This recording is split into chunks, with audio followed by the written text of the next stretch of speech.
Hi everybody, this is your lecture on bones of the lower extremity. Seen here on the right side, the lower extremity, there's four major regions. The hip, the thigh, the leg, and the ankle. Okay? So let's remember in anatomy, the hip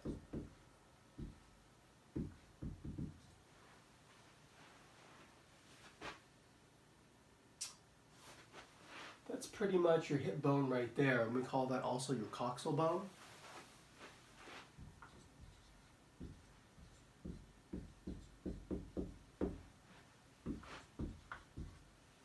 As we'll see, it forms the pelvis.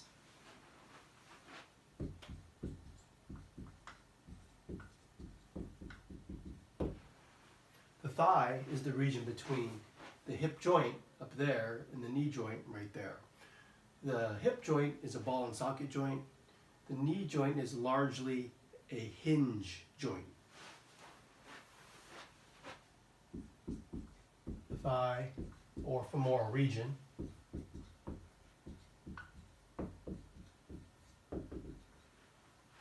is the region between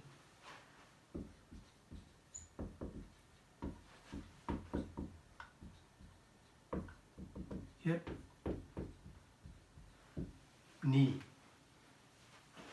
The leg, or the crural region, has two bones in there, tib-fib, tibia, fibula, and it's the region between knee and ankle.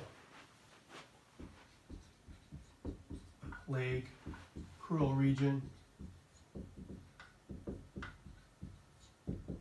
region between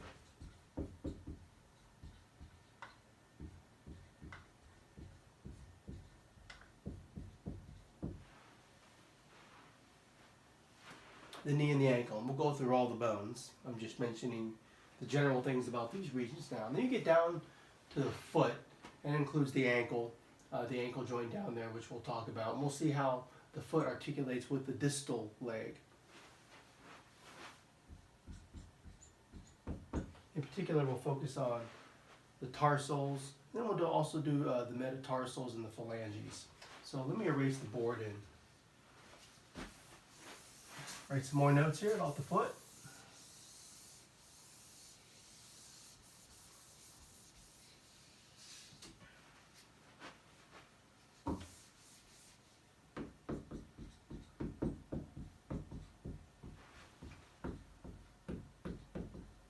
I'll just say it forms the ankle, with distal tibia fibula, your distal leg. Forms ankle with distal leg is what I'll say for now. We'll move on.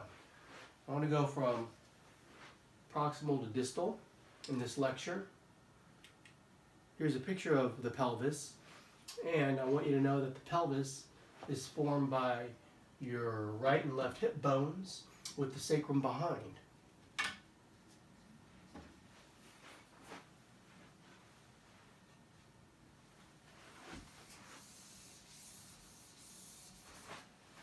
Pelvis means wide bowl, and well, basically for the lower extremity, the pelvis is the widest part of your hips. It is formed by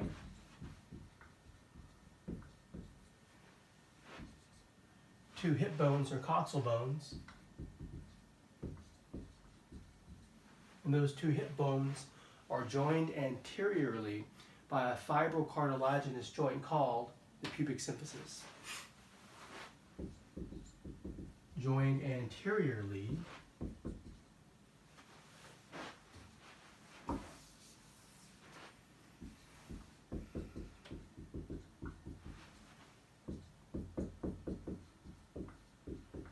at the pubic symphysis.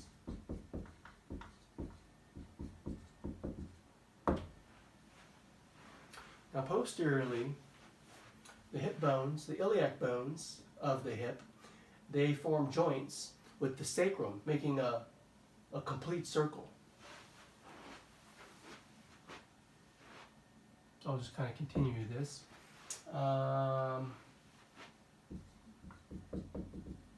Articulate with sacrum posteriorly.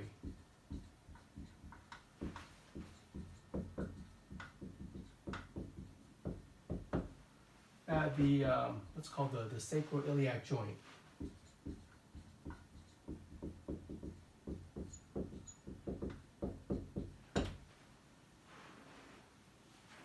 So know those joints. Pubic symphysis, sacroiliac joints. That's basically the pelvis with nothing else there. And there are gender differences that we typically teach between a male and a female pelvis. The female pelvis has been adapted for childbearing, child rearing, so it's a bit wider. If you were to hold these in the lab, what you would see is female pelvis generally is lighter, whereas a male pelvis, as you can see from the picture, it's more narrow. The bones are heavier, and the number one thing I look for is this pubic arch. The pubic arch in males is a little bit more narrow, and it's a little more obtuse in females, the subpubic angle or pubic arch. So let's write these things down. How to tell male from female pelvis.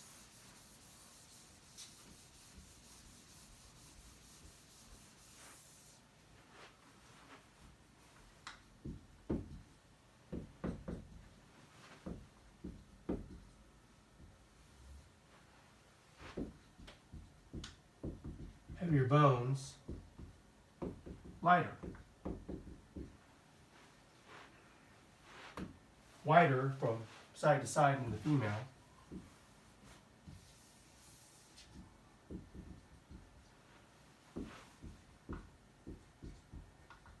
Narrower in the males.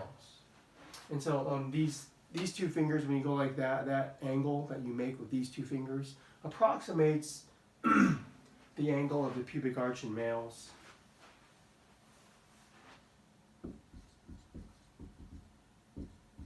So I call it the pubic arch. Sometimes I call it the subpubic angle.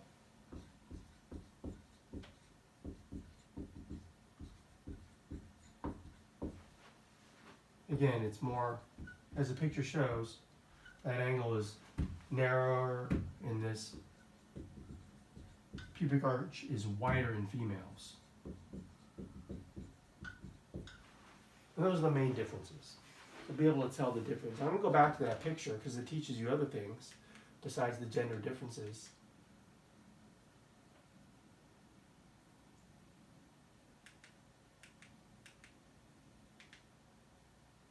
Sorry.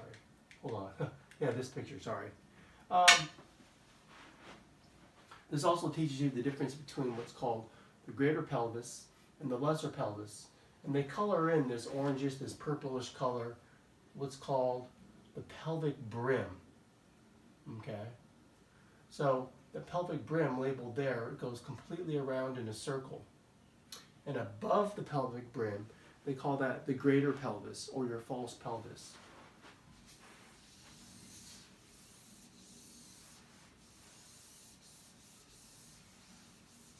So know that.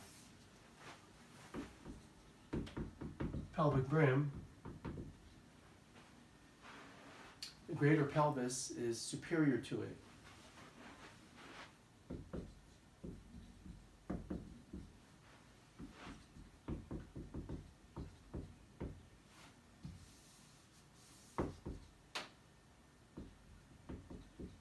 So think of the pelvic brim as this border between greater pelvis above, lesser pelvis below. So imagine sticking my fist inside there, going through the level of the pelvic brim, and inferior to the pelvic brim is lesser pelvis. So I'm just writing lesser pelvis is inferior. The lesser pelvis is also called the true pelvis, and it's considered the actual pelvic cavity. Write that down. Lesser or true pelvis, also known as the pelvic cavity.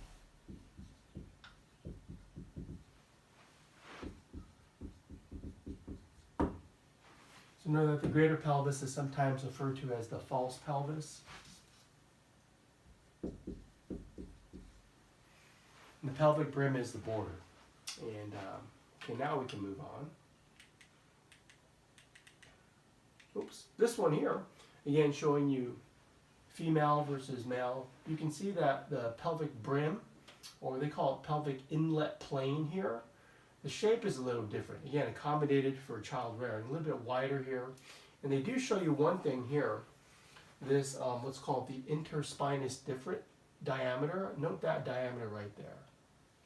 Because the interspinous diameter is the narrowest part from side to side, and it's something to consider during childbirth.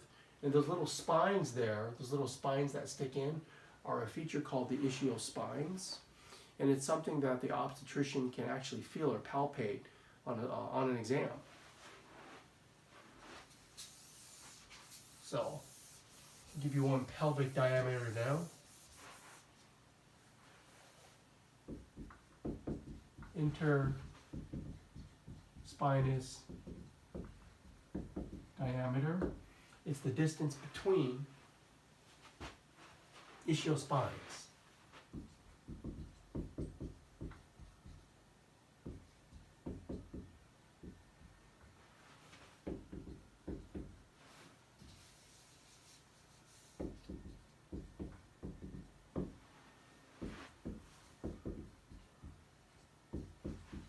Can be palpated. Again, it's the narrowest point from side to side of the pelvis. That's what you're considering when you're trying to push baby's head through this space right there.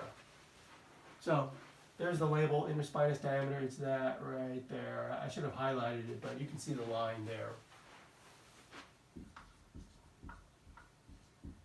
Narrowest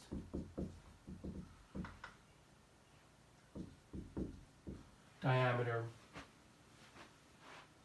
out of the pelvis, laterally or from side to side, as I said before.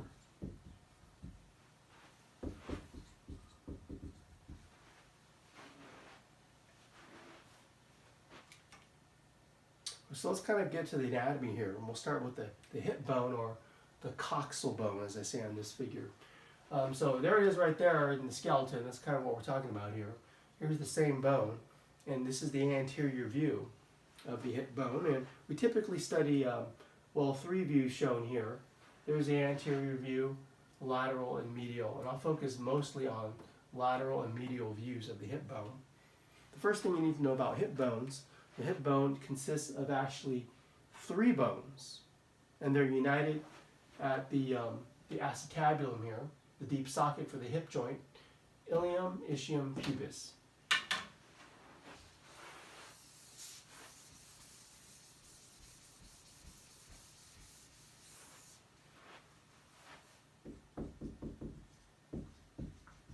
Hip bone consists of 3 bones, color-coded here, united at the acetabulum.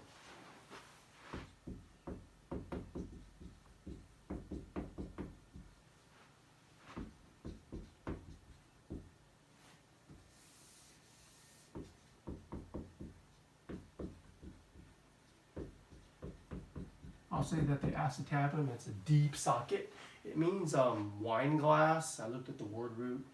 Well, anyways, I wouldn't drink wine from it, but it's deep enough you could pour some wine in there, I guess. What you need to know is it receives head of femur to form the hip joint. Put period there. Receives head of femur forming hip joint. The hip joint, ball and socket joint, similar to your shoulder, although the shoulder joint is not as deep a socket. But that hip joint can move in many directions, which we'll talk about when we study the muscles that move the hip. But that is the hip joint, the acetabulum, with head of femur.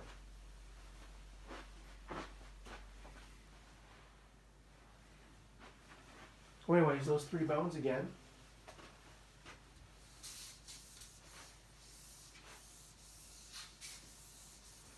Still on this picture. Ilium.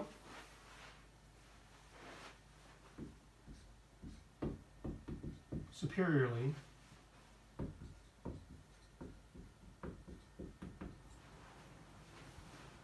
Posteriorly, this is the ischium.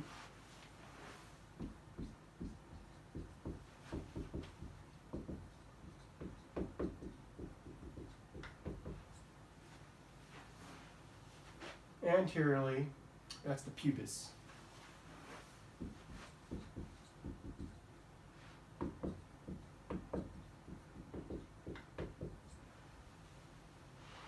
So sometimes they say iliac bone instead of ilium, or ischium, or sometimes they say the pubic bone.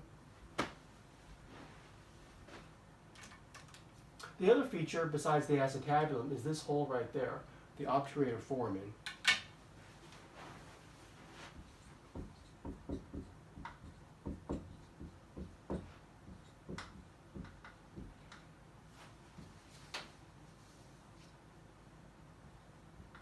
When you study the dry bones and look at pictures of it, it's just an empty space. But in life, there's a cartilage there. Not a cartilage, I'm sorry. A flat connective tissue membrane called the obturator membrane that normally fills that hole.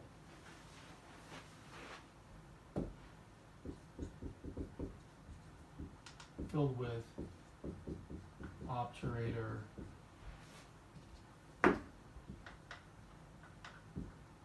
membrane. So I'll show you a picture of that membrane later. There's some muscles that attach to the membrane that fills that space. For now, just know obturator foramen. And also know this picture right there. See where these three joints, three bones unite within the acetabulum? Before they fuse, you can see space between them because there's a cartilage that fills that space before they fuse in the acetabulum. It's called the triradiate cartilage. It's Y-shaped or triradiate, right?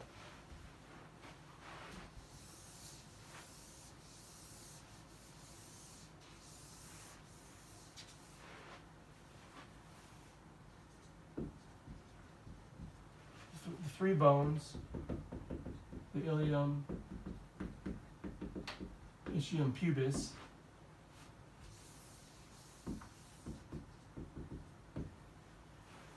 separated by the triradiate cartilage before fusion. Separated by, I'll say, a Y-shaped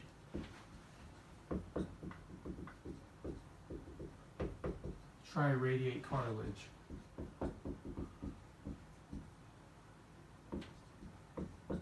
Before fusion. Fusion typically occurs maybe around age 17, some books say age 25, somewhere around there.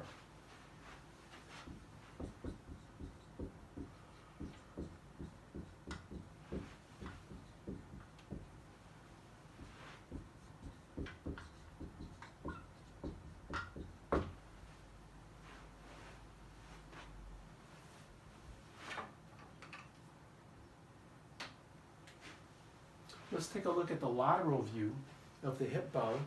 And the thing that you should note, whenever you look at pictures, always orient yourself. Which view is it? So there's the hip bone. You're looking laterally. And notice that the hip joint right there, that's the acetabulum. So if you see the acetabulum, it's the lateral view.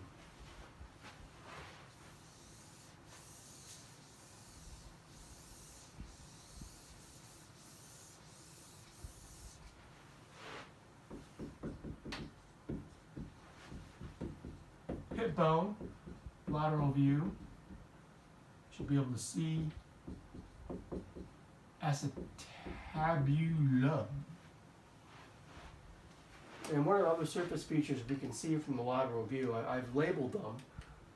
For example, in red there, this rainbow-shaped superior portion of the iliac bone, called the iliac crest. and this huge notch right there. I'll call that the greater sciatic notch.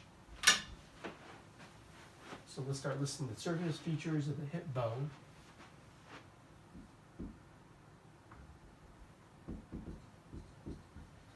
Iliac crest.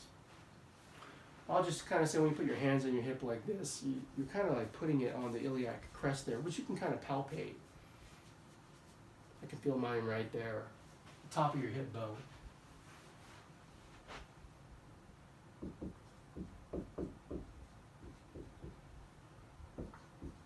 Put your hands on hips. It usually rests on the iliac crest, the top of it. Well, anyways, also note sciatic notch, that greater sciatic notch. There's a nerve called the sciatic nerve that's kind of in that region posteriorly. Let's just note the notch for now.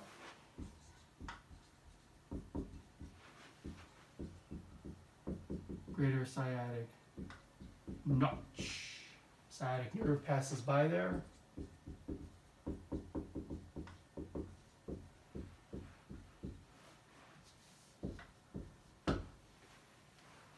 Let's add to the picture.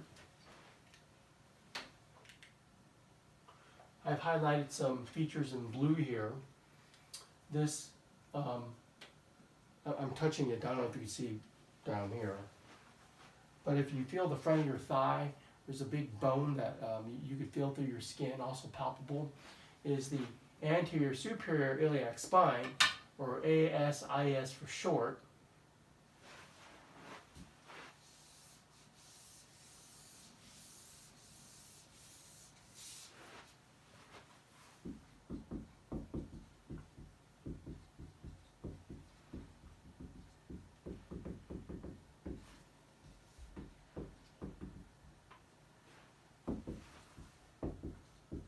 Now I'll just say it's palpable.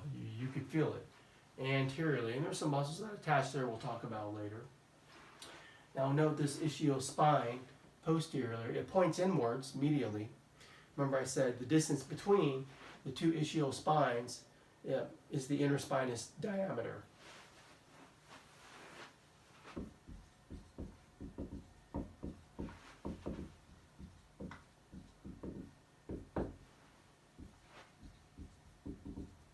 They point inwards, they point medially. Anyways, note that spine. And notice that some of these surface features have the name of the bone they're associated with. Iliac, ischial, for example. Okay. Also, ischial tuberosity, kind of highlighted here. It's a roughened portion, and basically, it's what you sit on. Okay. The ischium is your sit bone.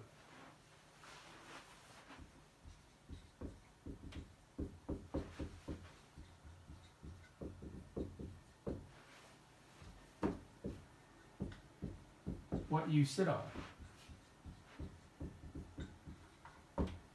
But also, it's an important attachment point for the hamstring, so I'll note that too.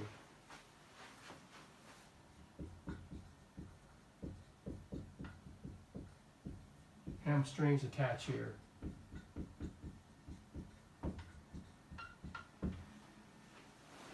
And I'll move on. So now I've added to the picture two things, acetabulum, which we've already noted, and the obturator foramen, which we've already noted. You can see from the lateral view.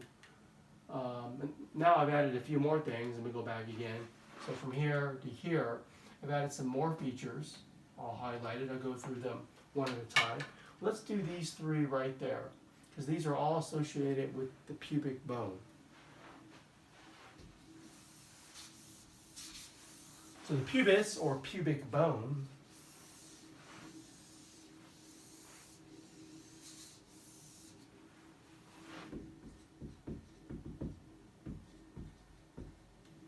this is the anterior, this is anterior on this side, posterior on this side. So this pubic bone, named because it's the area where you have pubic hair over your skin.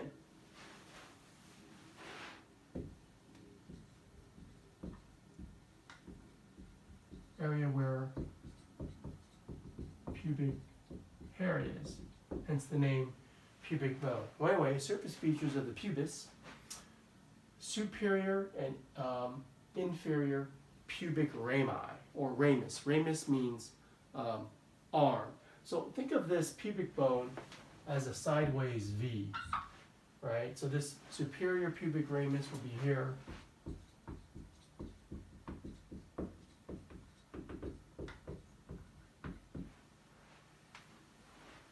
And this inferior pubic ramus would be down here.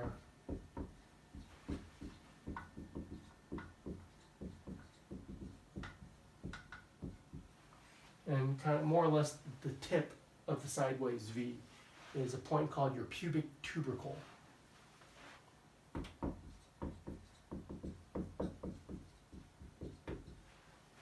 So note that for the pubis. So think of this ischial bone as kind of an L-shaped thing. And we've kind of already noticed the ischial tuberosity, what you sit on. But this one that goes forward anteriorly and then unites with the inferior pubic ramus is the ramus of the ischium, or ischial ramus. And so note that there.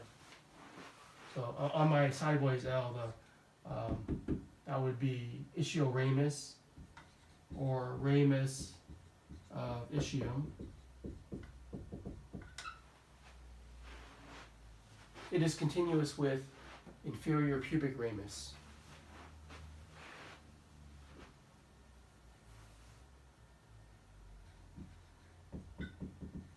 Continuous with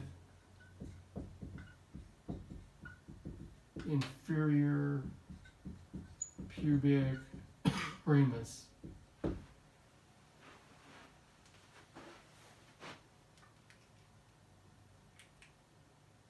So there's a blank figure you could study.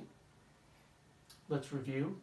Anterior superior iliac spine, ischial spine, ischial tuberosity, greater sciatic notch, the ASIS, anterior superior iliac spine, acetabulum, obturator foramen, ischial ramus, inferior ramus of pubis, superior ramus of pubis, pubic tubercle. So if you want to quiz yourself, turn the sound off. Here's the medial aspect. So medially, so you're looking on the inside of the bone here. You can't see the acetabulum. Okay. Let's start to add some surface features.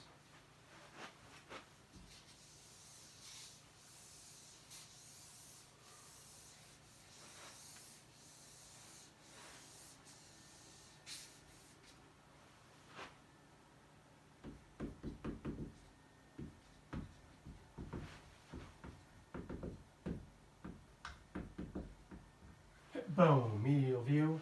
We've already noted the iliac crest and greater sciatic notch. I just wanted to highlight it again to show you from the other view. You can still see it.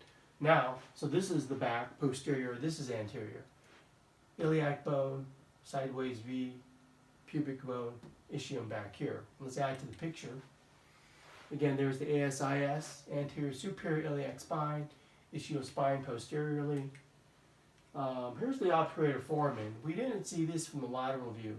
That's called the Arcuate Line. It forms part of the pelvic brim. So the pelvic brim goes all the way around, a complete circle. It goes all the way forward to the pubis, goes to the other hip bone, goes all the way back to the sacrum and forms a 360-degree pelvic brim. Anyways, the Arcuate Line is a part of that.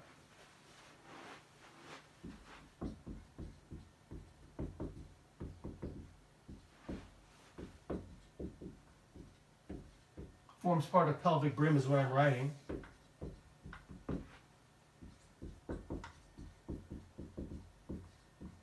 Sometimes called pelvic inlet. Remember, so below the line, true pelvis. Above the line, false pelvis. Greater, lesser pelvis, other names for it. All right, let's move on. So we've already noted it. I use a different color this time though. Superior, inferior pubic ramus, pubic tubercle, the tip of the sideways V there. Here's the ramus of the ischium, and there's the ischial tuberosity. Again, things we've already noted. This is just another view, and I always like to include blank figures so you can quiz yourself. Let's talk about some ligaments shown here of the hip region. Okay, so in the highlighted picture here,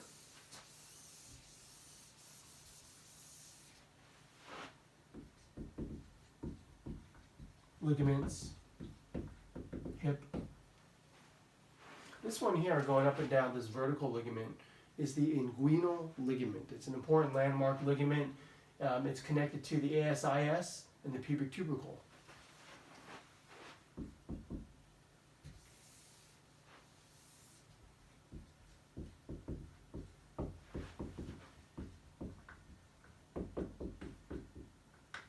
It's a ligament from ASIS, anterior superior iliac spine, to pubic tubercle.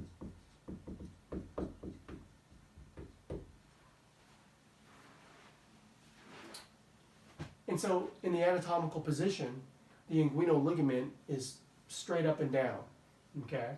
Because, well, in the lab when you're messing with the pelvis and you want to know what the anatomical position is, just put ASIS and pubic tubercle in the same frontal plane.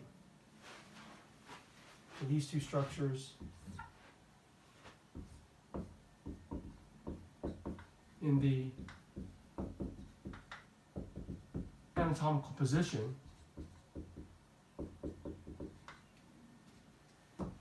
ASIS and pubic tubercle are in the same frontal plane. I'll also say these structures are in the same frontal or coronal plane. I'll just say frontal plane. And the inguinal ligament runs from point to point. And also this space right here that I'm pointing to is called the subinguinal space. And it's an important space because that's how neurovascular structures can exit the body cavity to provide innervation and blood supply to the lower extremity.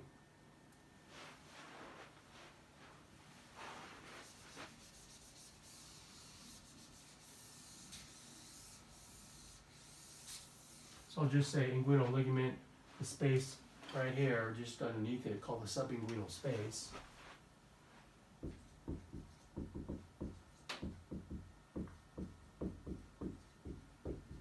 I'll just say neurovascular structures enter, exit this space.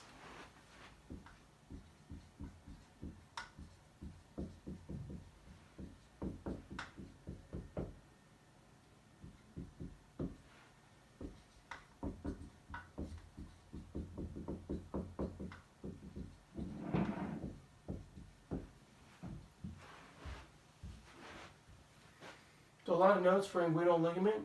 Then I have these three ligaments here. If we go back to the other picture, they kind of just are more or less continuous with each other, but you can kind of make them out when you highlight them like I have here. There are three ligaments that really secure the hip joint, and they are the pubofemoral ligament, iliofemoral ligament, ischiofemoral ligament in red, blue, and green there.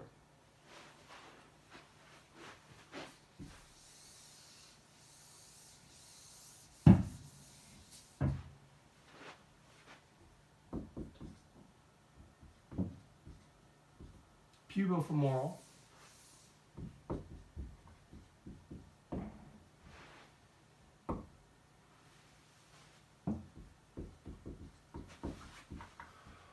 iliofemoral, ischiofemoral. They're all ligaments and they all secure the hip joint. They literally help keep the head of the ligament in the socket of the acetabulum.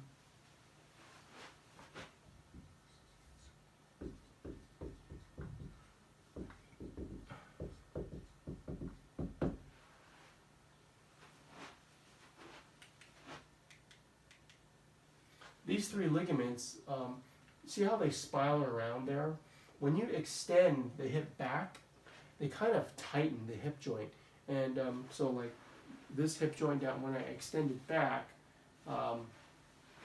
that way, they tighten, securing it. When you flex forward, they kind of loosen, making the hip joint less stable.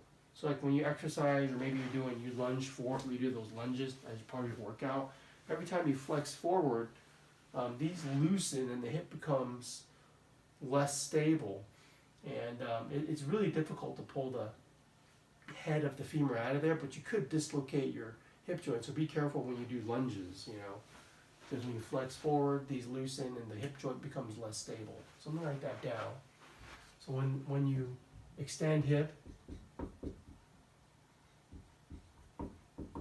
they loosen. I'm sorry, they tighten. Getting ahead of myself. They tighten, so I said you stabilize the hip better. When you flex hip, they loosen. So be careful when doing forward lunges. So those three, tighten and loosen. And these two posterior here. The one in red, sacrotuberous, and the one in green there, sacrospinous ligaments. Before I erase this, in trying to remember these names, I'll just say these ligaments are named for the bones that they attach to.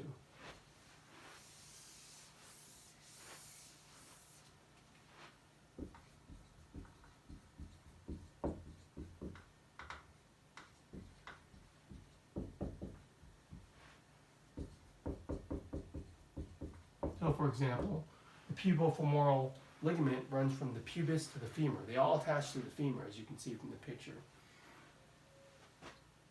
Okay, the two ligaments posteriorly, note sacrotuberous, sacrospinous.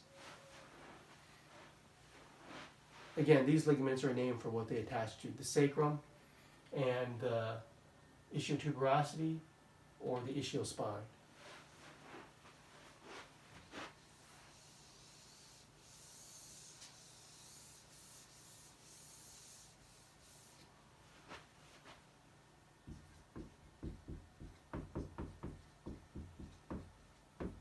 Sacrotuberous ligament, sacrospinous ligament.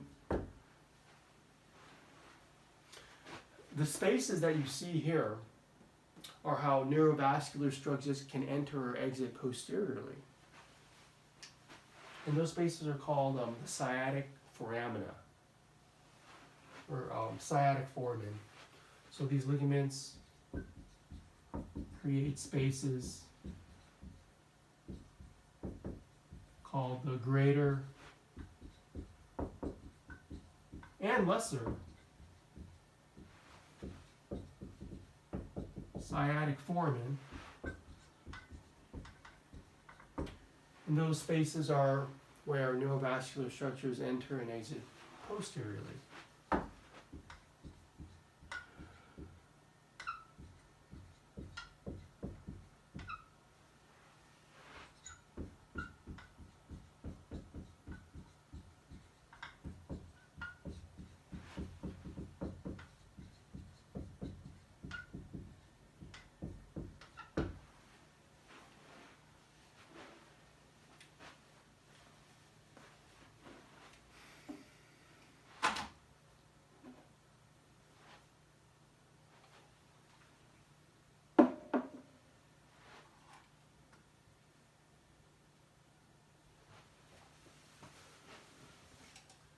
Hold on a second here.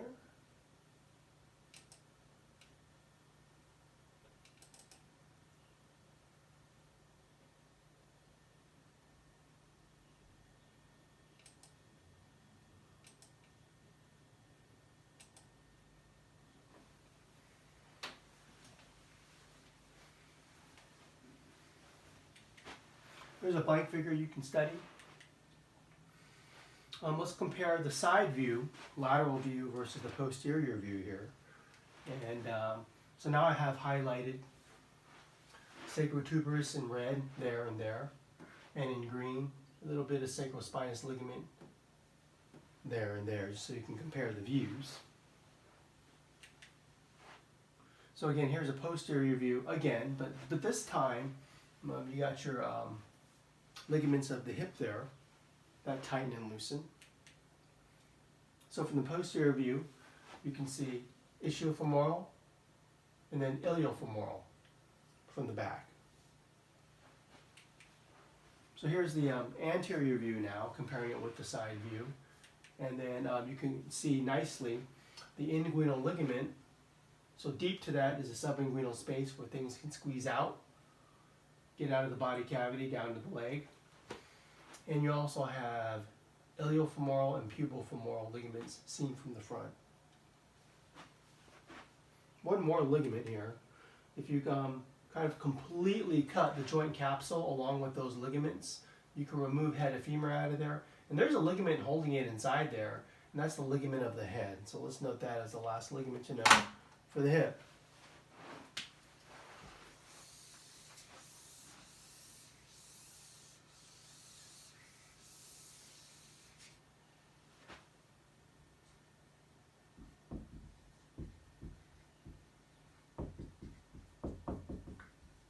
I won't say anything about it.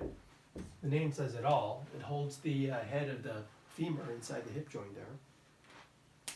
That little ligament right there has been cut. So in order to remove the hip, in order to remove the femur from the hip joint, you have to like literally break it out of there, which I've done once.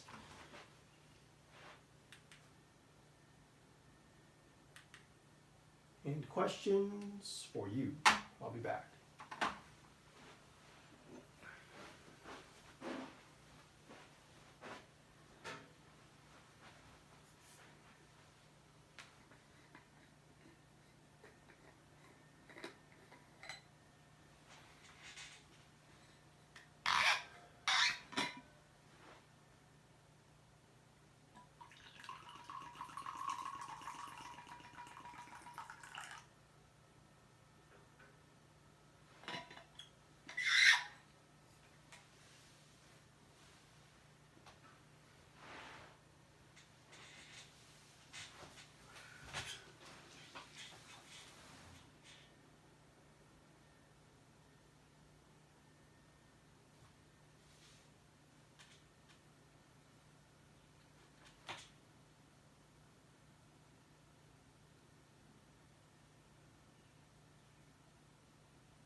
Number one, the wider pubic arch, female.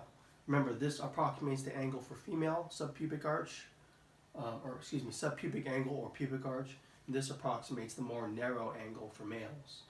Number two, the three bones of the hip, ilium, ischium, pubis. The Y-shaped cartilage, triradiate cartilage. Deep socket of the hip joint is the acetabulum. Fill in the blank. Above the arcuate line is the greater or false pelvis. Below the arcuate line is the lesser or true pelvis. That's the pelvic cavity. Number six, your sit bone is your ischium, specifically ischial tuberosity, what you sit on. The inguinal ligament attaches to the ASIS down to the pubic tubercle. And then the anatomical position, the inguinal ligament, is in the frontal plane. It's completely vertical, as we saw from that picture. The hip joint is more stable when extended, because those ligaments, when you extend the hip, move your leg back, your whole hip joint back extend, they kind of tighten, stabilizing the joint. When you flex forward, they kind of loosen, so it will be considered less stable. So again, the answer is it's more stable when it's extended. Moving on, femur, shown there. Anterior, posterior views. You can see the picture. They're not straight up and down. They kind of like turn in, go in a little bit, and that angle has been measured. I think it's called the Q angle. You don't have to know that, but the reason is so we don't waddle like a duck. We walk. They kind of curve it a little bit because your body center of gravity. So when you walk, you don't waddle. You walk straight forward and straight back without waddling. Because if they're straight up and down, maybe you waddle a little bit. In quadrupeds, they go straight up and down. In bipeds, they kind of go in a little bit because the pelvis is very wide. The femur has the distinction of being the longest, strongest bone of the whole body.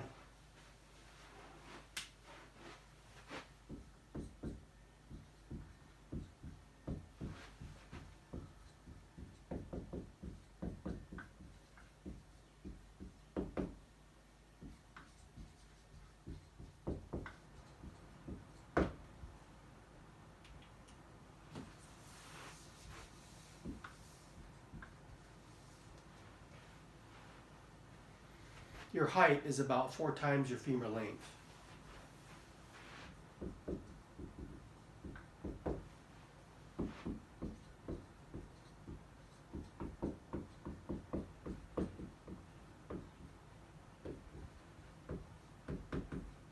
So the femur is the one bone of the thigh region, the region between hip, ankle joints, as we said before. And let's kind of take a look at the proximal view here. Got a circle there. There's a hip fracture there, which is a fracture of the femoral neck. Let's kind of learn these surface features. In green, I have femoral head. Again, that forms the hip joint. It's kind of like 2/3 of a ball shape. Femur proximal. You got femoral head. About 2/3 of a ball. Fits in that acetabulum, forming the hip joint, as we've stated already. And then it narrows into this red, what I have highlighted in red, the femoral neck.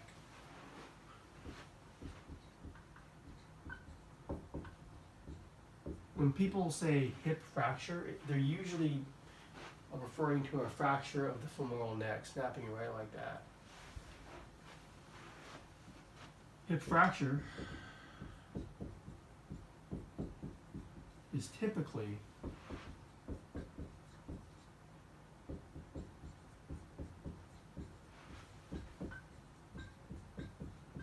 a fracture of the femoral neck.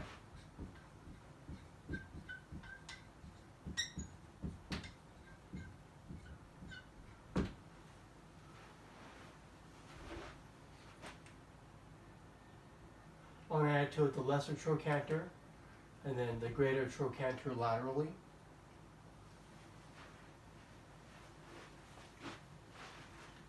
Give me the pin here.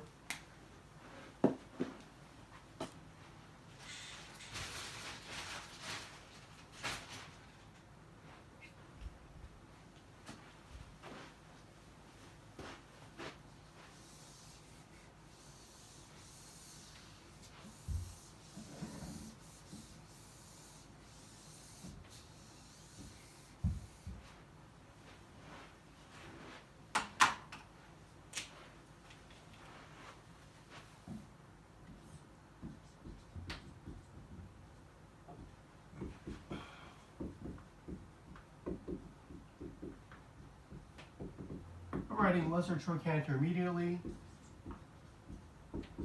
greater trochanter laterally. There are big muscles that attach to these trochanters. We'll talk about them later. Let's move from proximal femur to distal femur, all the way down from up top there to down here, closer to where it will form the knee joint. So there's posterior anterior views. And anteriorly, you can see the patellar surface, your kneecap, the patella sits on that surface. Obviously, by the name, you could have guessed that. Femur distally, distal femur, patellar surface. Of course, your kneecap is anterior, so it's the anterior aspect of that bone. And you have your big condyles, the lateral condyle and the medial condyle. And posteriorly, those big knobs, the space in between the condyles is the intercondylar notch. So note,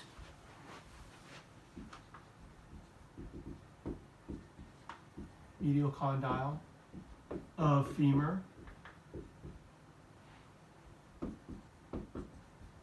lateral condyle of femur. The condyles are the widened distal portion. They're widened to form a nice wide area to help form the knee joint. So the medial lateral femoral condyles, they articulate with the medial lateral condyles of the tibia. I'm sorry, I added an E to femur there, so anyways,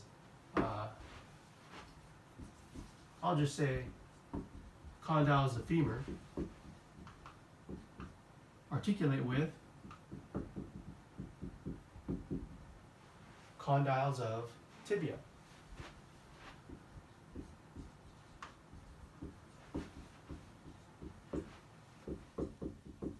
These are the main articulations for the knee joint.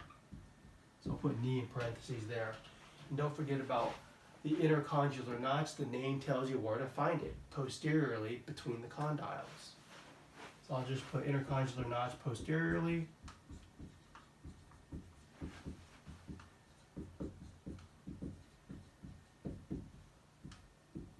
So look for it on the posterior distal femur between the condyles. Add one little bump right there. There, this is the adductor tubercle up there. And then the roughened sides are the medial and the lateral epicondyles.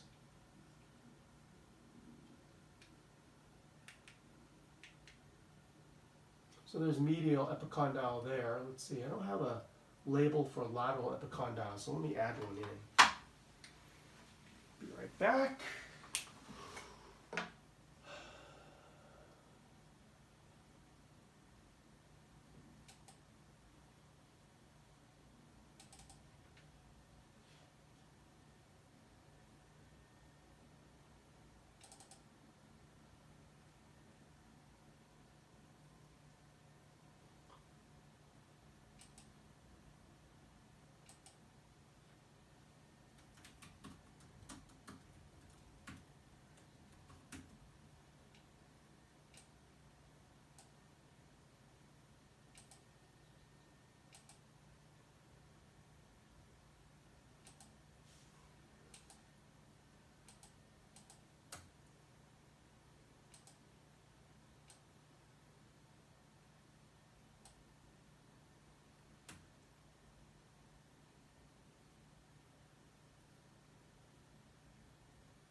Oh, excuse me.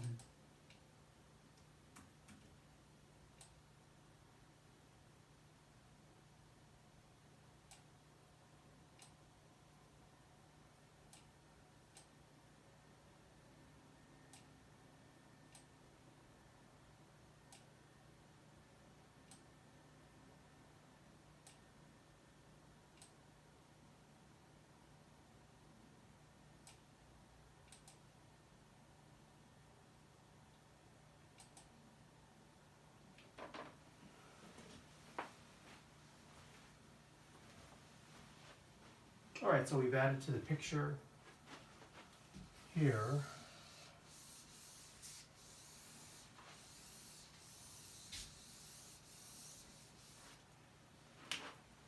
Medial lateral epicondyles.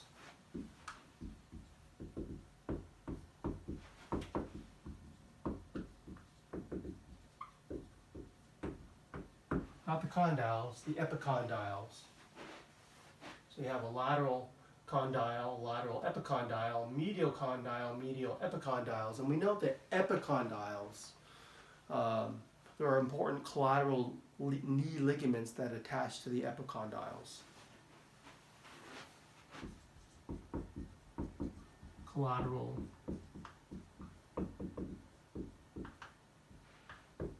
knee ligaments attach here. And I've also noted the adductor tubercle. There's a little bump there.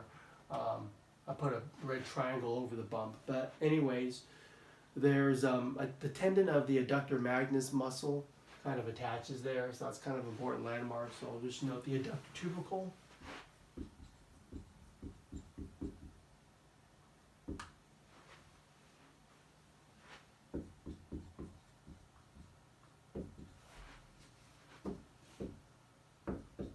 Muscle tendon of adductor magnus attaches to that tubercle, forming the tubercle. When the tendon pulls on bone, it makes a little bump on the bone.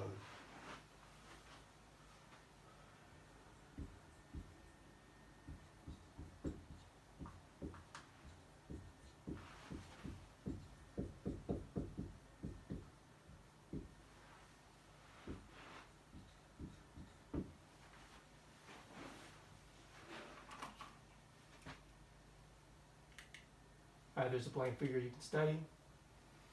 So again, here's that anterior posterior view of the whole femur bone. Let's go to the posterior surface features I'd like you to note. Let's first note this thing in the middle. This linea aspera is this raised double line ridge that you could see when you look at a posterior femur. So note linea aspera with its two lines, a lateral and a medial lip.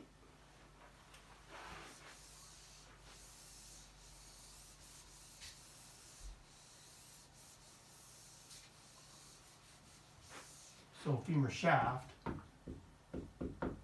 posterior, posteriorly, linea aspera. I'll just describe it as a double line, raised ridge.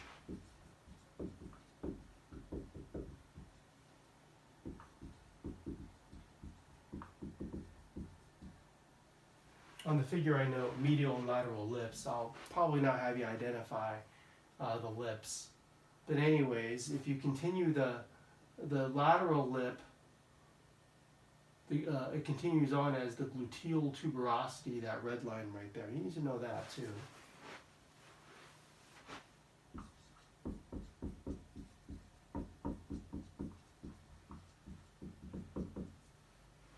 Glute max, kind of that's one of the attachment points for glute max, that gluteal tuberosity. I'll describe it as a continuation of the lateral lip of linea aspera. A continuation of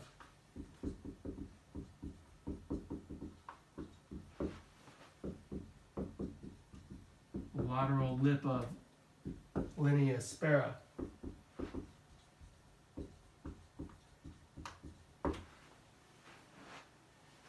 If you go inferiorly, there's a nice smooth surface, and we call that the popliteal surface, and you'll find the popliteal artery and vein there, and also important nerves. So let me note popliteal surface.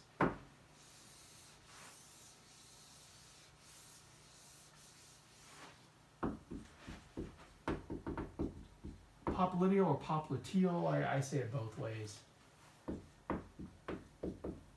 But anyway, it's posterior femur, it's more distal. It's where you find on top of it running the popliteal artery.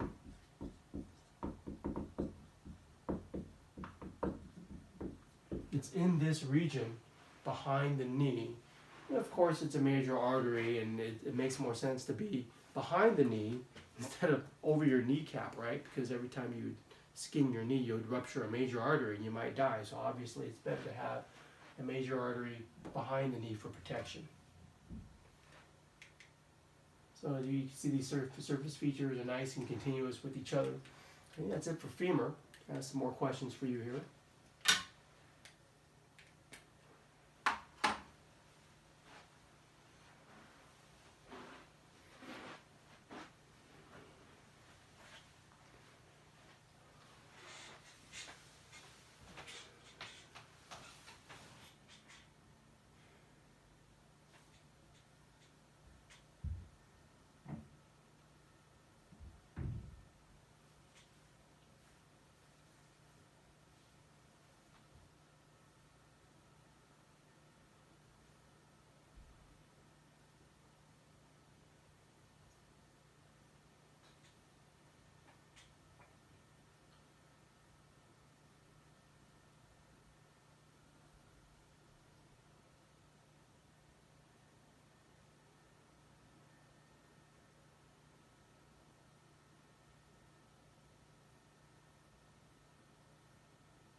Let's go over the answers. The hip fracture is typically a fracture of the femoral neck. Number 2, it's the lesser trochanter that's more medial. Number 3, I'm going for linea aspera there. Number 4, still on the board, popliteal surface. And number 5, the distal femur widens, forming medial and lateral condyles. Let's talk about the knee. There's the patella, your kneecap.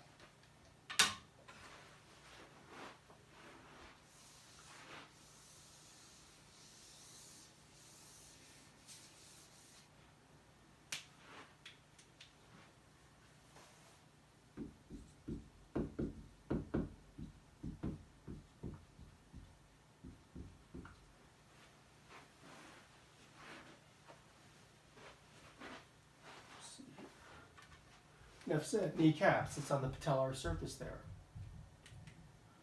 A 1, 2, 3, 4 approximates the articulations that are considered knee. So let's go through them.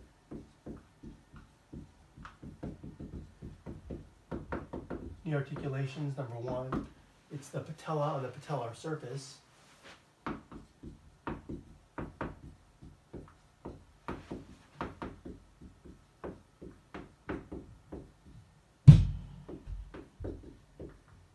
Remember, the patellar surface, that bone is the femur. Number 2 and 3. Number 2 would be the lateral condyle and lateral condyle of femur and tibia articulating with each other. So I'll just say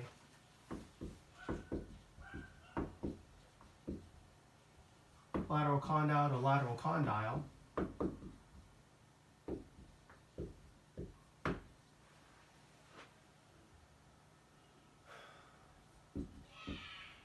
femur to tibia. And number 3, same thing. Medial condyle to medial condyle. Tibia to femur.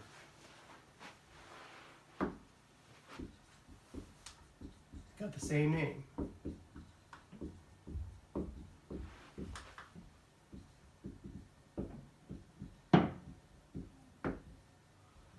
So, femur tibia, the condyles form the main articulation of the knee joint. Number 4 is also considered in the knee region. That's the head of the fibula with tib. So let's call that proximal tib fib.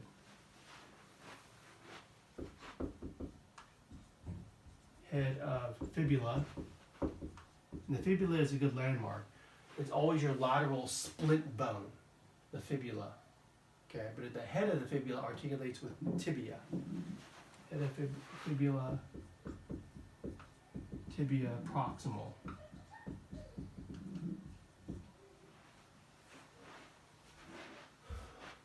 Tib, fib. Okay, your bones of the leg. Let's add some ligaments to the picture. As you can see here, let's start to label some of these things that I want you to know. If you take away the joint capsule and you look inside the joint capsule, the 2 intracapsular ligaments I want you to know are the cruciate ligaments, the anterior cruciate ligament or ACL, and the posterior cruciate ligament or the PCL.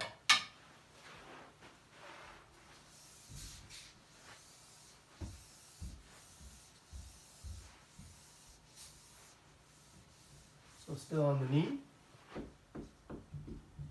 So know 2 intracapsular cruciate ligaments.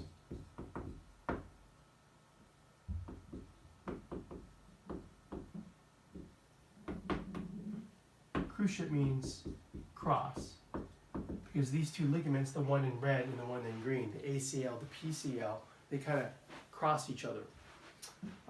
So note for that, I'll just say ACL, anterior cruciate ligament. I won't even write it out because I always just use the abbreviation, the ACL. Well, hopefully you can see from the picture there, it's preventing an anterior displacement of the leg.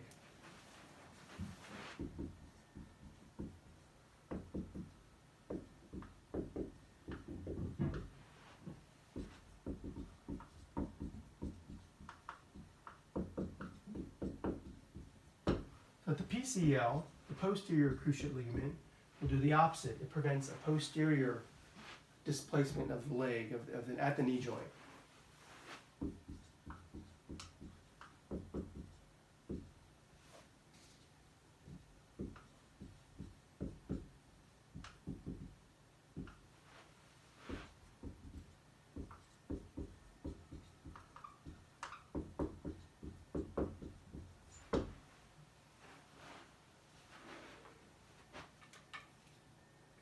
Let's add to the picture here. Know your 2 collateral ligaments. They're extracapsular. The LCL, lateral collateral ligaments. MCL, medial collateral ligaments. Remember, these attach to the epicondyles. All right? We noted that before. These are extracapsular. They're outside the joint capsule.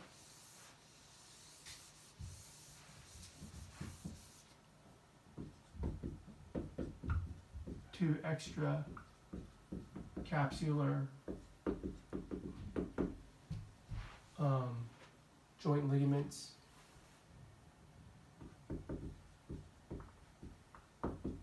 They're your collaterals.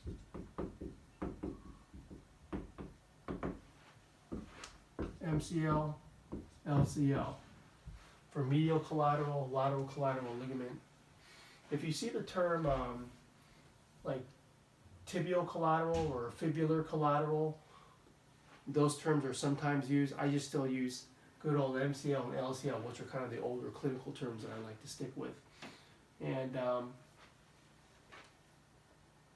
add to the picture, there's these fibrocartilaginous pads to help add to the padding inside the knee there, so that the articular cartilage isn't directly in contact with each other. But just to add to the padding inside the knee, You have the medial meniscus, lateral meniscus, note those.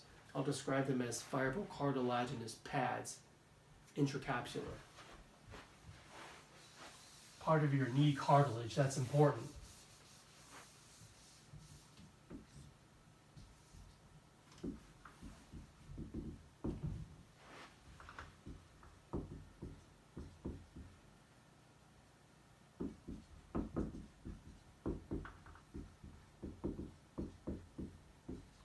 I'll describe the menisci or the meniscus as fibrocartilaginous pads.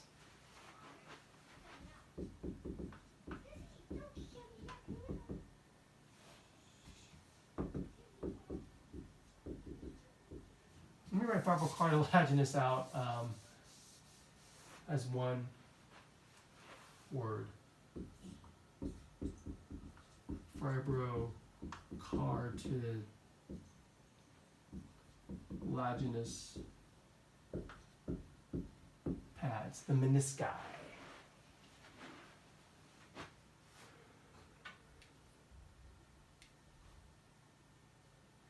One thing that you may come across if you ever become a trainer,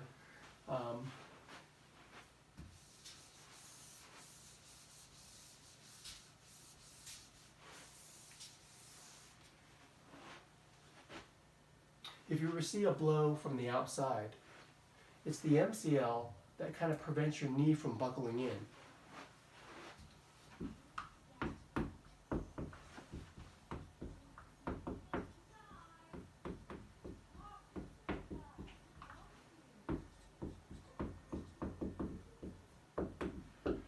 If you somehow kind of plant and receive a blow from the inside, this way, it's the LCL, which is a stronger ligament, by the way. You can kind of palpate it on your knee, actually, the LCL.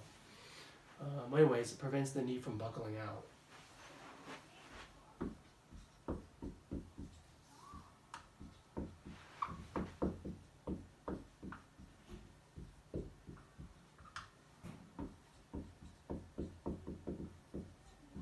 And there's an injury called a terrible triad.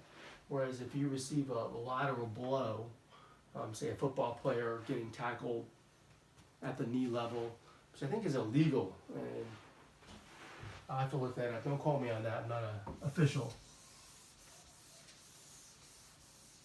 But if you receive a severe blow laterally, it could blow out, rupture, tear, MCL, medial meniscus, ACL. They call that the terrible triad. Those three structures are blown out. Blow out your knee. Receive a lateral blow to knee, rupture, tear.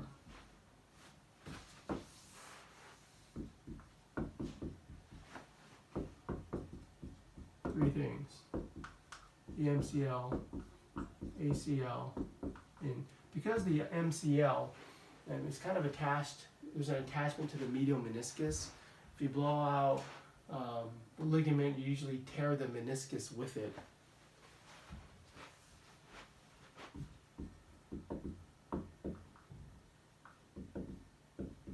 Anyways, if you blow all three of those out, it's called the terrible triad.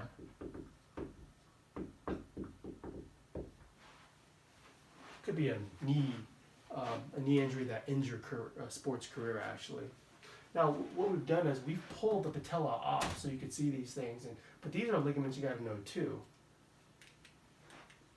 So there's the patella there, but you could see there that's the patellar ligament going from patella to tibia, and then that down there, which was up there when we cut it and reflected it down, that's the quadriceps tendon. You're supposed to know those as well. We write them on the board.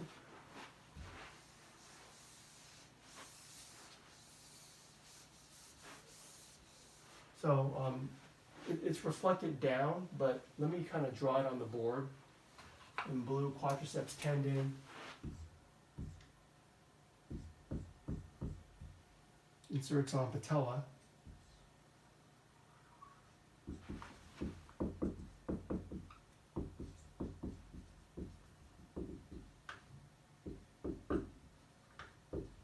Remember, tendons always go from muscle to bone.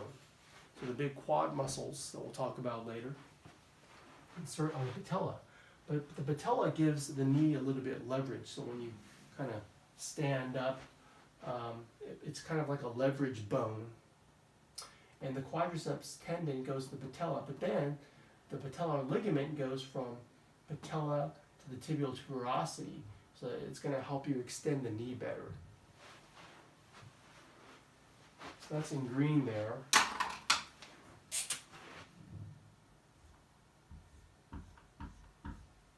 So in green. So the patellar ligament goes from patella to tibial tuberosity.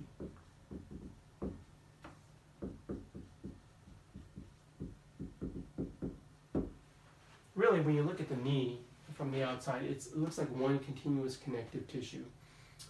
But we kind of separate it out like this as I've color-coded it. I want to give you a full blank picture to study. Here's a posterior view compared to an anterior view. Posterior, anterior. And I thought the cruciates would be good to look at from the front compared to the back. And I've highlighted them in green so you kind of see what they look like from front compared to the back. So there's a labeled picture you could study for the posterior view. Another clinical thing is called a rupture of the ACL, which you could test for in the anterior drawer test. There are other tests, but just to give you one to write down in your notes.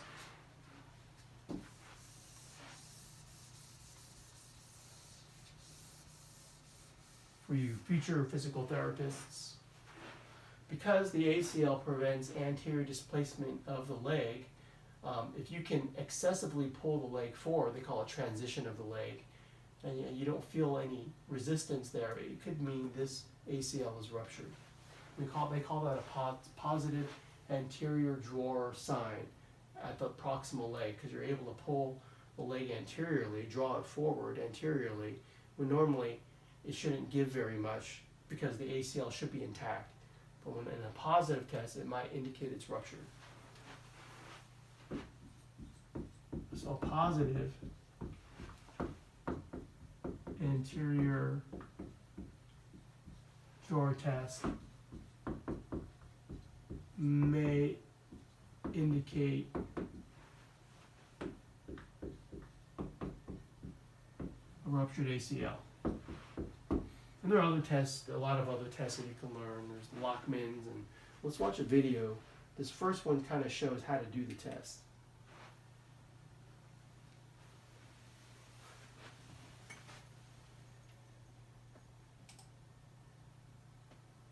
So we're going to do the anterior drawer test for the anterior cruciate ligament. They lay down on their back, and their hip is going to be flexed about probably at least 45 degrees, and the knee is flexed about between 80 and 90 degrees. You want to kind of find a couple landmarks first, so I'm trying to teach you guys to find like the depressions, anterior depressions of the knee. So this is where the patellar tendon is right here, so you got the two depressions. And what I'm telling you is put your thumbs in the depressions, and then take your index fingers, and laterally we want to find the hamstring tendon, so the lateral hamstring tendon, so the biceps femoris right here, okay? And then, so we want to feel that with our index finger here, feel it, so we have our landmarks. Then on the medial side, then we've got the medial hamstring tendons, and actually there's multiple tendons here, but so we've got the two medial tendons of the membranosus and semitendinosus. But the semitendinosus, what we're doing is those are our landmarks, and so we get our thumbs back in our depressions, right? And then we've got our index fingers on our hamstring tendons. And then all we do is kind of collapse down on the tibia right here. And then the movement it's just a forward kind of gliding or pulling of the tibia. So I sit on the foot and I keep the foot in a neutral position, so straight ahead. And then you're just gonna go ahead and pull forward, okay? And you can actually see that there's some translation of the athlete's knee right here forward. I'm pretty sure you can see that there. Can you see that with the video? that movement. You can see there's some movement, and that's okay, that's normal, and we want that, you know, there's going to be some movement. It's a positive test if you're doing that glide and then there's a significant amount of glide. All right, now the reliability of this test versus the Lachman's test, and we already have that on video. The Lachman's test is, you know, it's more reliable as you obviously get better and better doing that test. Okay, so we're going to stop there with that one, and then we'll do another video for the posterior board.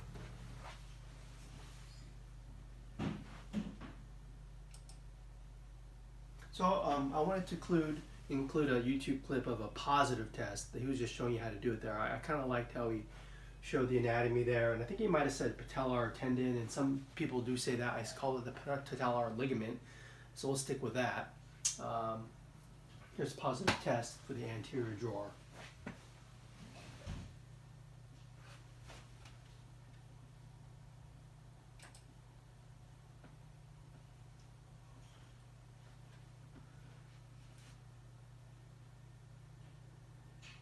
The anterior cruciate ligament, or ACL, keeps the tibia from gliding too far forward in relation to the femur.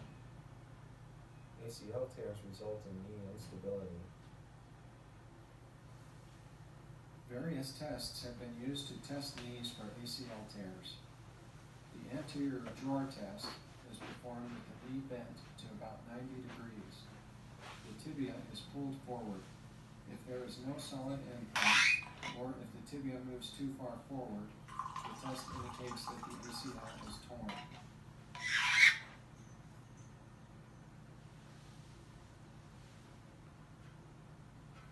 The Lachman test is considered to be more reliable than the anterior drawer test.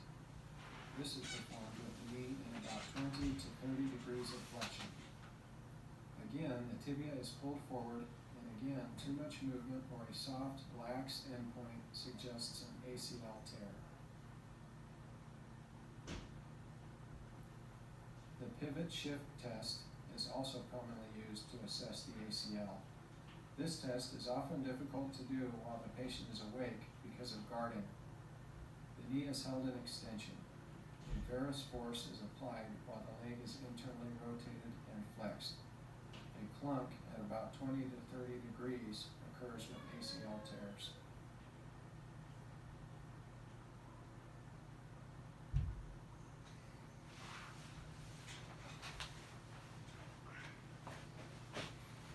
All right, so there are some other tests there. And I'm just going to hold you responsible for the anterior drawer.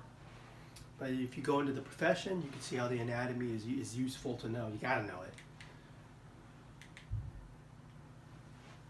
So let's go to the questions for you.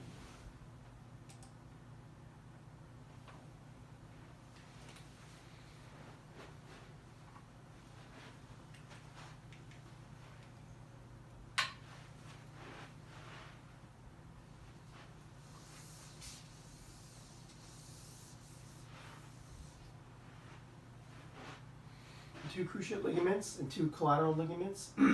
ACL, MCL are the cruciates. MCL, LCL are the collateral ligaments. Which of these is ruptured in a positive anterior drawer test? The ACL. And we went through those four knee articulations: patella-patellar surface, lateral condyle to lateral condyle of femur to tibia, medial condyle to medial condyle from femur to tibia. Fourth one is the proximal tib-fib articulation, that head of the fibula to tibia. The tendon and ligament associated with the patella. I taught you the quadriceps tendon, the patellar ligament. Some people may refer to the whole thing as the patellar tendon. That's okay, but we're going to stick with the tendon and the ligament. Quadriceps tendon, patella, patellar ligament. The fibrocartilaginous pads are the menisci, medial and lateral menisci. Let's move on down to the leg region. Two bones. The weight-bearing bone is the tibia. The lateral split bone is the fibula. Two legs in the crural region. Two bones in the crural region.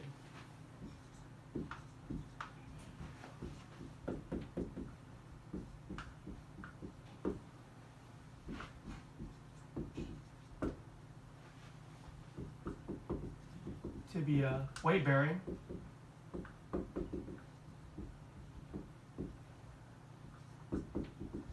Fibula, the lateral splint bone.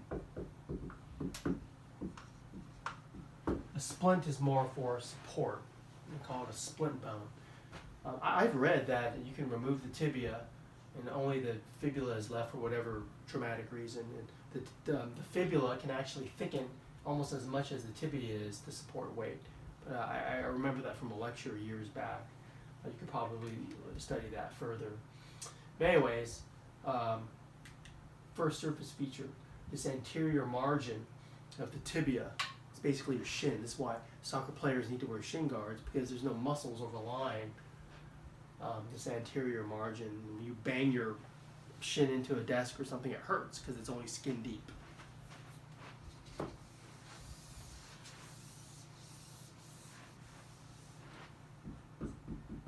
Tibia, note the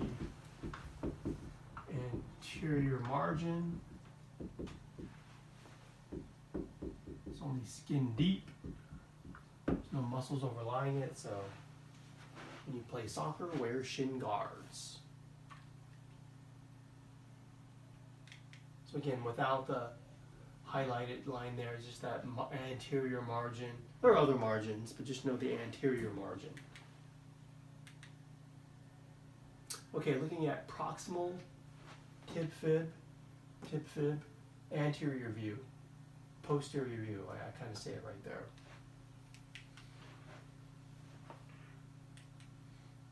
We have a few things here in red: the lateral condyles of the tibia, the medial condyles of the tibia, and this point in between, the intercondylar eminence. We've noted the condyles already when we talked about the knee. But let's note that intercondylar eminence, that sticks up into the intercondylar notch of the femur. So let's renote condyles of tibia.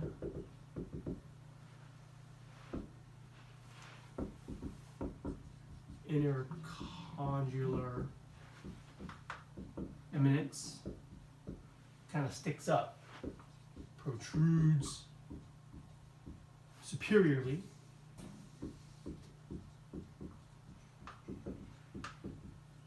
into the intercondylar notch of the femur.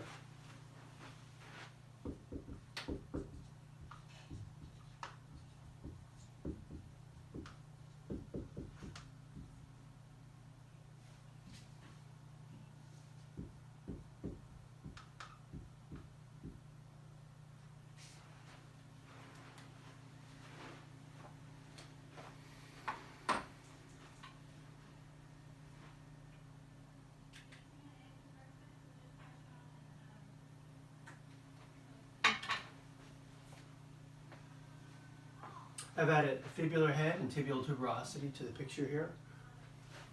And they got color-coded orange and purple there. We already know, and again, we already noted the fibular head for the knee.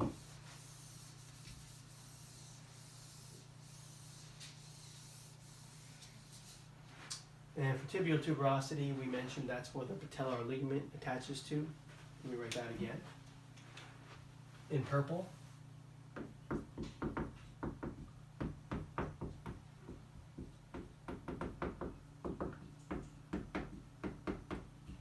Patellar ligament attaches here.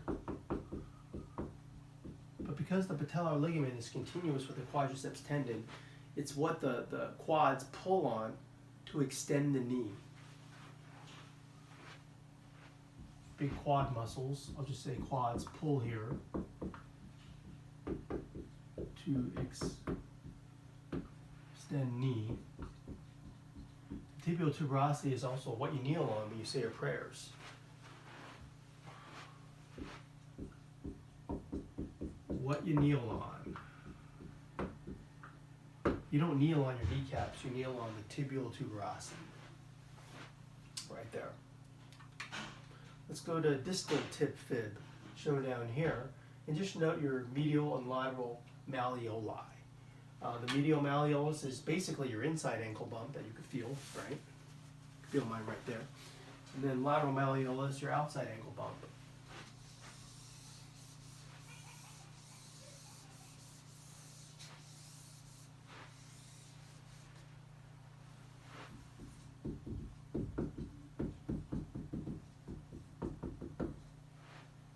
So distal tib fib, medial malleolus, that's of the tibia, your inside ankle bump.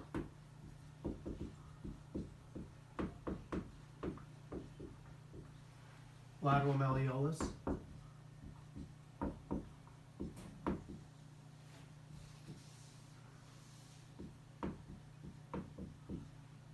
of the fibula, outside ankle bump.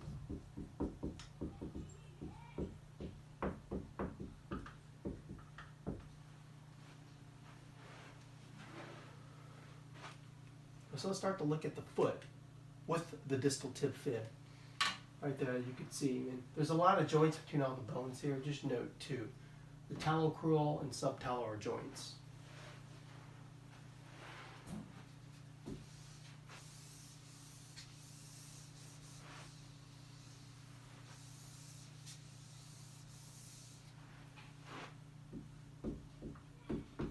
So ankle, consider the talocrural joint.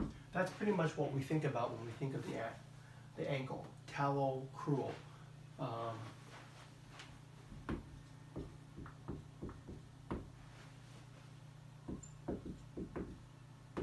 Talo refers to a tarsal bone called the talus, which we'll mention again. A tarsal bone of the ankle. And crural refers to the distal tib fib that you're articulating with. And you can see how the malleoli, lateral and medial, can form your inside and outside ankle bumps from this picture.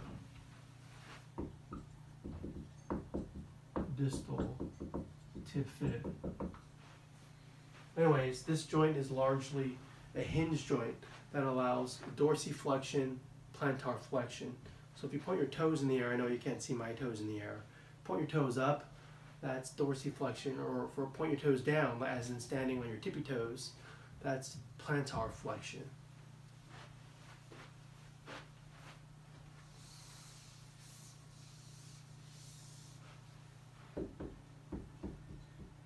Allow dorsiflexion,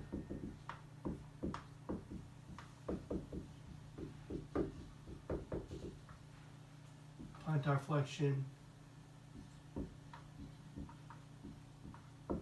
movement. The subtalar joint, right there, it allows the foot to rock in and out like this.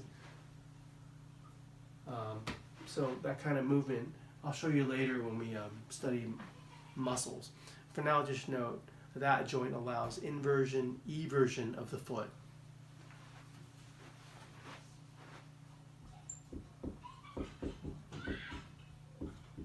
So subtalar, the name of that joint, it's pointing just inferior to that talus bone. Allows inversion, eversion of foot or ankle, whatever you want to say there. And let's look at the bones of the foot. You have 7 tarsal bones. Metatarsals 1 to 5. 1, 2, 3, 4, 5. Remember, number 1 on the side of the big hallux. Your big toe is the hallux. And then you got your digits or your phalanges. The phalanges are the bones of the digits, or in this case, toes, since we're talking about feet. So you have metatarsals 1 to 5. You have digits 1 to 5. Hallux is digit 1. Your big toe is hallux.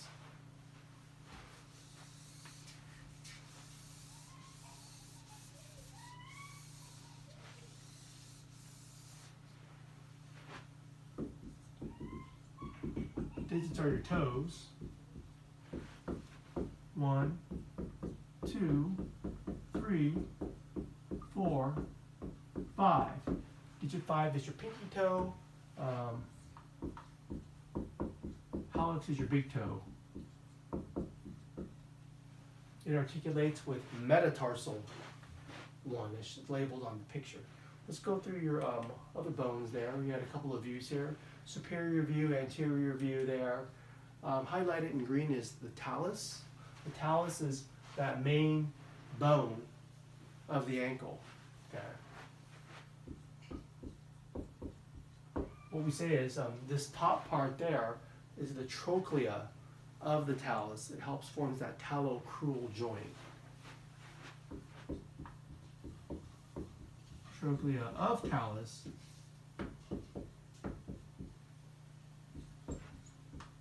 forms talocrural joint. That's that dorsiflexion, plantar flexion action there. Anyways, that's talus. Now highlighted in green is the calcaneus. You can barely see it from the front there, but you can see it mostly here. From the side and from the top there. This is a top view, so that's basically your heel bone. It's the calcaneus.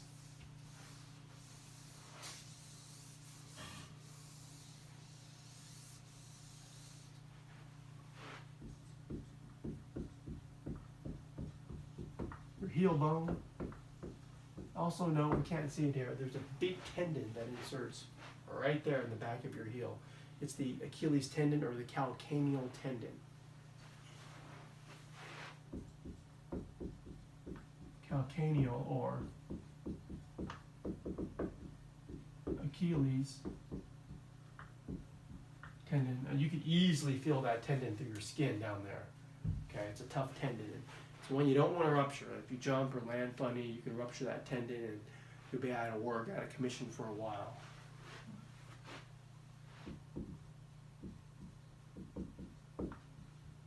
The calcaneal tendon, that's the big tendon of your big calf muscle, the gastroc. We'll get to that. Muscles are later on. All right, highlighted in green is the navicular bone. I'll just write the name of the bone here.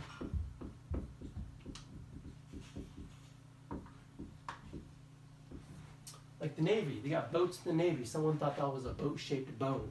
I just remember it's on the same side as your big toe. They have big boats in the Navy. That's how I remember. The navicular bone. And right next to it is the cuboid.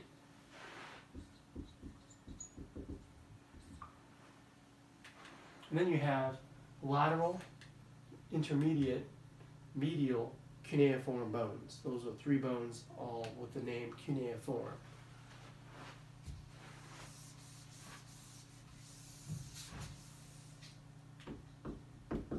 Lateral, intermediate,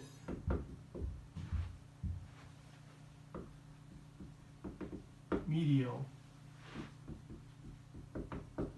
cuneiform bones. There's a completely labeled picture there. I want you to remember for the toes, you have distal, middle, proximal phalanx for these four digits, 2, 3, 4, and 5. And just like the thumb, the great toe, the big toe, the hallux only has proximal and distal phalanges. And just like the hand, I don't want to write it on the board again, but just recall that. Here's some questions for you. The bone that articulates with distal tib fib, talus. What's the splint bone of the leg? Fibula. The weight-bearing one, tibia. What do you kneel on? Tibial tuberosity. The inside ankle bump, medial malleolus. The outside ankle bump, lateral malleolus. Your heel bone is your calcaneus. Metatarsal 1 articulates with hallux. This digit is the most medial toe. Okay. Because in the anatomical position, thumbs are lateral, but for your feet, it's the opposite. The big toe is medial. All right, so that ends your bone lecture, and stay tuned for muscles.